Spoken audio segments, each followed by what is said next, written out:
Ewako. Kerja keras teman-teman dan apa yang dikasih oleh pelatih bahwa PSM juara itu satu momen yang saya sangat bersyukur sekali. Terima kasih buat pendukung kami yang ada di Makassar. PSM Makassar resmi menjadi juara Liga 1 Indonesia setelah menguncinya dengan mengalahkan Madura United dengan skor 1-3 dalam lanjutan Liga 1 Indonesia. Sebelum lebih jauh, aku ingin menggarisbawahi bahwa apa yang aku sampaikan ini tidak ada tujuannya untuk memberikan sentimen negatif kepada pihak A, B, C, D, E, dan seterusnya. Apa yang aku sampaikan ini tujuannya untuk kebaikan Liga 1 Indonesia. Nah, jadi sebelum laga PSM Makassar menghadapi Madura United, ada salah satu pernyataan yang cukup menarik dari pelatih kepala PSM Makassar, yaitu Bernardo Tavares. Apa itu? Aku baca utuh aja, biar tidak ada interpretasi yang berbeda. Saya agak terganggu pada saat tahu bahwa pertandingan kita tidak disiarkan live di TV, cuma di video. Menurut saya, pada saat ada tim yang memang bisa mengunci gelar juara besok, kenapa tidak memasukkan pertandingan ini untuk layak berada di siaran langsung? Nah, lalu ada ditambah oleh Bernardo Tavares. Pertanyaan saya adalah, apakah ini Liga Jawa atau Liga Indonesia? Karena secara PSM bukan dari Jawa, padahal PSM punya peluang untuk mengunci gelar juara. Dan pertandingan kami yang dibuat tidak live, malah yang dibuat live adalah pertandingan yang lain. Nah, di momen pertandingan PSM menghadapi Madura, memang ada beberapa pertandingan Liga 1 Indonesia lainnya. Nah, kalau kita lihat dari tayangan pemegang hak siar Liga 1 Indonesia, mereka menyiarkan pertandingan Persija Jakarta menghadapi Persib Bandung. Itu pertandingan syarat amat akan sejarah. Sangat bagus juga apa yang ditampilkan kemarin oleh Persija saat menghadapi Persib Bandung yang sudah kita bahas juga. Apa yang disampaikan oleh Bernardo Tavares, aku setuju. Lebih tepatnya mempertanyakan.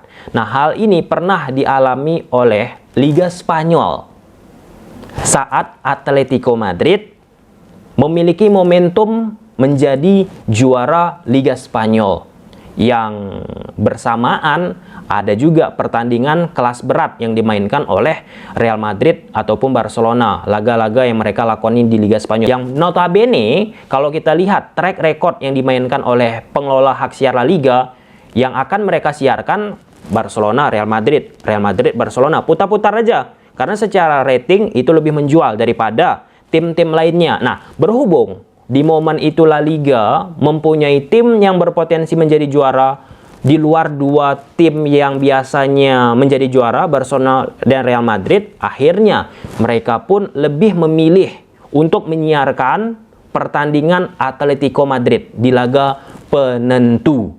Nah, ini kita tarik ke Liga Indonesia.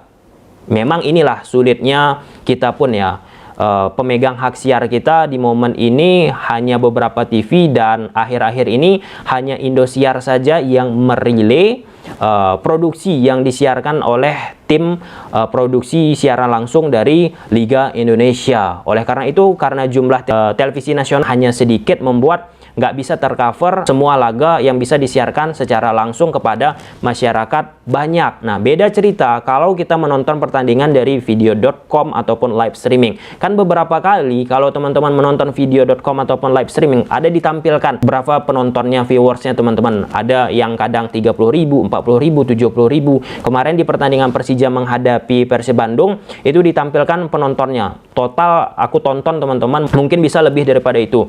Ditonton oleh 150.000. Nah, dengan televisi nasional tentu lebih banyak bisa menjangkau masyarakat ataupun pendukung-pendukung dari PSM Makassar jika itu disiarkan. Namun kan kita udah melihat bahwa di momen itu pemegang hak siar Indosiar lebih menyiarkan secara langsung pertandingan Persija Jakarta menghadapi Persib. Pertandingan PSM menghadapi Madura United live delay, digeser ke pukul 22.30 setelah pertandingan siaran langsung Persija menghadapi Persib. Nah, yang ingin aku sampaikan, ini semua kaitannya tentang jadwal. Jadwal yang tidak teratur, jadwal yang tidak benar. Kita bukan bicara Liga Indonesia aja. Di semua liga, jika memiliki jadwal yang nggak bagus, itu dari sisi atmosfer, bisnis, monetisasi, laga-laga yang ada di Liga Indonesia nggak akan bisa secara keseluruhan diraup oleh pihak-pihak tertentu. Dalam momen ini ya yang secara jelas tentunya pihak pemegang hak siar. Dengan bentroknya jadwal PSM Makassar menghadapi Madura, kemudian Persija menghadapi Persib Bandung, pemegang hak siar pun pasti berpikir lebih realistis. Pemegang hak siar dalam momen tersebut tentu udah banyak mengeluarkan uang membeli hak siar Liga Indonesia, pasti mereka pun ingin menyiarkan pertandingan-pertandingan yang menghasilkan rating yang prima. Menghasilkan rating yang prima, maka akan mendapatkan iklan yang lebih banyak. Iklan yang lebih banyak akan memberikan pemasukan banyak kepada televisi. Itu dia, makanya pertandingan-pertandingan kelas berat biasanya lebih diutamakan untuk disiarkan. Tapi terlepas dari situasi itu, harusnya kita pun mengambil apa yang pernah dilakukan oleh La Liga.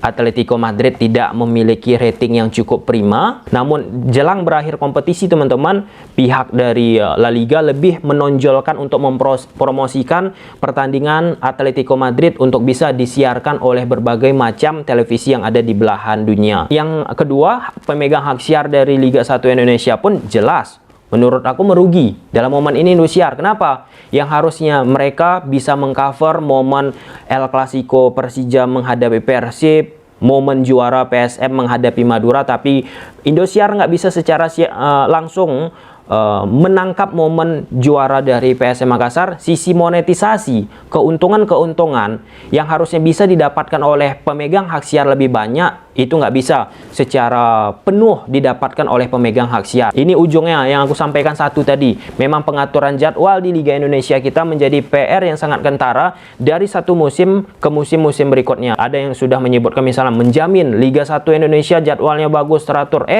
Tiba-tiba ketika bergulir Liga Indonesia itu jadwalnya tiba-tiba bisa berubah. Akhir-akhir ini lihat, 2 hari sebelum pertandingan ataupun 3 hari pertandingan bisa tiba-tiba batal. Nah, ini yang aku sampaikan di awal tadi. Apa yang aku sampaikan ini nggak ada tujuannya untuk memberikan sentimen negatif kepada pihak A, B, C, D, E. Tetapi ini bahan evaluasi.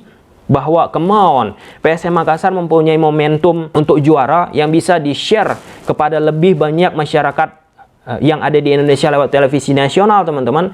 Ya, nggak bisa itu mereka dijangkau secara optimal. Dan aku katakan juga, bukannya tidak tepat juga Indosiar menyiarkan pertandingan Persija menghadapi Persib Bandung. Karena dari sisi bisnis, kita ingat teman-teman, sepak bola itu nggak bisa dihindari dari sisi industri. Pemegang hak siar seperti yang aku sampaikan tadi udah keluarkan uang banyak. Nah, di momen ini secara matematis pasti pertandingan Persija menghadapi Persib dari sisi mengeraup rating itu dari track recordnya menghasilkan yang sesuatu optimal bagi pemegang hak siar. Bukan hanya MTech pada saat mereka menjadi pemegang hak siar, tim-tim ataupun media-media sebelumnya dengan adanya duel El Clasico disebut-sebut oleh banyak orang, itu menjadi salah satu andalan untuk bisa meraup pundi-pundi yang besar. Oke, mungkin sampai sini aja. Ini bahan pembelajaran. Bernardo Tavares yang sering berada di iklim sepak bola Eropa datang ke Indonesia mempertanyakan dan bingung melihat apa yang terjadi. Harusnya itu menjadi cerminan kita. Karena apa? Sepak bola kita ini salah satu karena kualitas yang bagus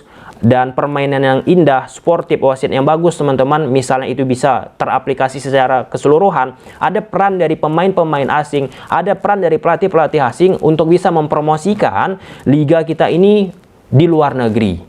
Nah, akhir-akhir ini lebih banyak kalau kita lihat di media sosial pemain-pemain asing kita quote and quote ya, ada memberikan emoticon kejadian-kejadian aneh lah, misalnya ada di Liga Indonesia diketawa-ketawain ataupun memberikan emoticon senyum. Ya, walaupun itu bisa diperdebatkan dari apa yang mereka sampaikan, tetapi setidaknya dengan cara-cara seperti itu, kalau misalnya iklimnya bagus Liga Indonesia, pelatih-pelatih, pemain-pemain ketika mereka pulang ke negara mereka ataupun mereka sudah pensiun, punya kerabat-kerabat mereka pemain-pemain sepak bola yang profesional, teman-teman, dari sisi itulah terbantu untuk dipromosikan Liga 1 Indonesia. Nah, itu dari sisi monetisasi. Pentingnya membangun iklim sepak bola Indonesia yang bagus, yang efeknya banyak hal. Itu hanya beberapa hal yang aku sampaikan.